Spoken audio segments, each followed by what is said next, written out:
We have a little video here. I've been to Port Arthur. You've been to Port Arthur, then you know what it looks like. This is the Motiva oil refinery. It is the biggest in the world, or at least in North America. It is in Port Arthur, but it's owned by a Saudi Arabian company that made more profit, twice as much profit as Apple computers last year. Although right next door, I met a family in a $60,000 house that can't afford to fix the mold from Harvey. Even though they understand the problems, they would tell you, please don't shut them down because I will die of starvation before I die of pollution. They're worried about jobs.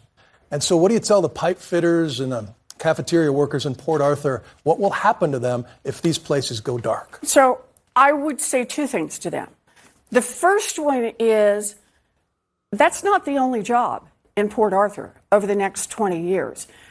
I've seen Port Arthur. Port Arthur is going to need a lot of infrastructure rebuilding and strengthening. It's going to need a lot of help right on the water. Those are good jobs. Those are union jobs. Those are skilled jobs. We have a lot of work to do, and I hope the workers in Port Arthur will be a big part of that. That's part one. But part two is who's making the real money?